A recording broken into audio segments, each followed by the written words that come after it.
You know that feeling when you meet someone and it's just perfect? Like almost too perfect? Well, that feeling is exactly what we're digging into today. It's a phenomenon called love bombing, and we're going to break down how to spot the setup so you can keep yourself safe. Okay, let's just let this one sink in for a second. Too much love too fast. It's not devotion, it's a setup. Wow. I mean, that's a pretty powerful and honestly kind of chilling idea, right? It's saying that what feels like the most amazing romance of your life could, well, it could be something else entirely. So let's unpack what that setup really means. All right, so first up, a perfect setup. Look, before we get into all the nitty-gritty mechanics of this, we need to talk about why it's so incredibly effective.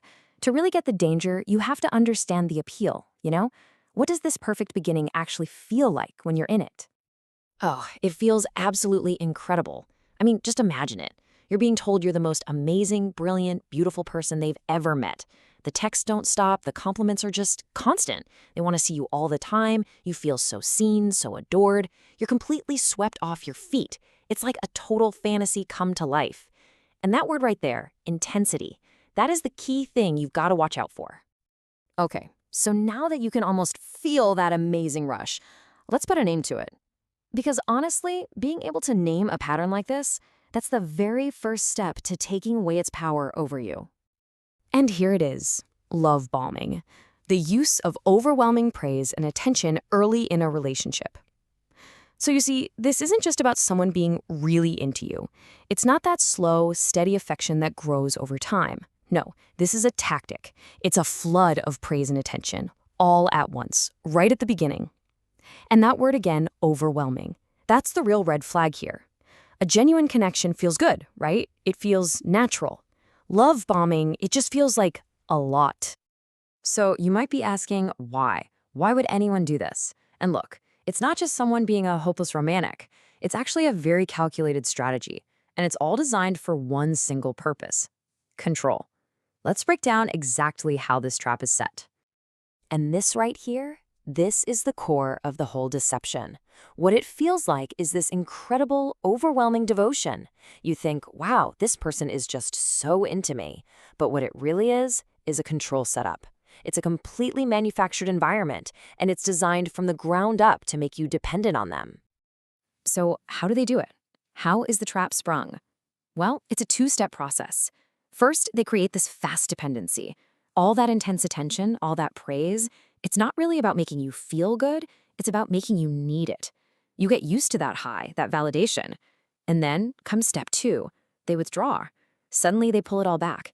The texts get shorter, the compliments, they just stop. And what happens? You feel anxious, you're confused, and you find yourself willing to do pretty much anything to get that good feeling back. And boom, just like that, they're in control.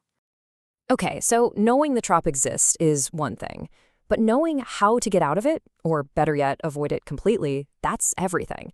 And the good news is there's a defense. It's actually pretty straightforward and it's super powerful. So let's talk about your two-step defense. All right, here's how you protect yourself. Step one is simple: slow the pace.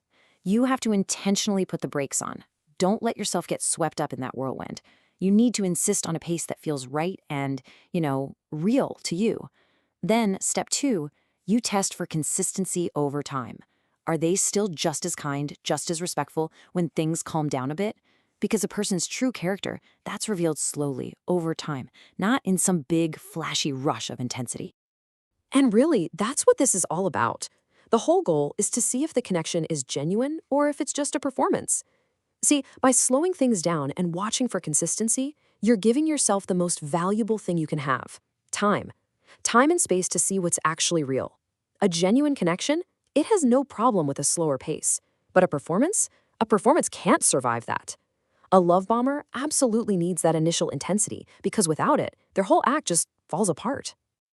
So the next time you feel that crazy, intense, this is too good to be true rush at the start of something, I want you to pause and ask yourself this one simple question. Is it a connection or is it a cage? Because figuring out the answer to that, well, that could change absolutely everything.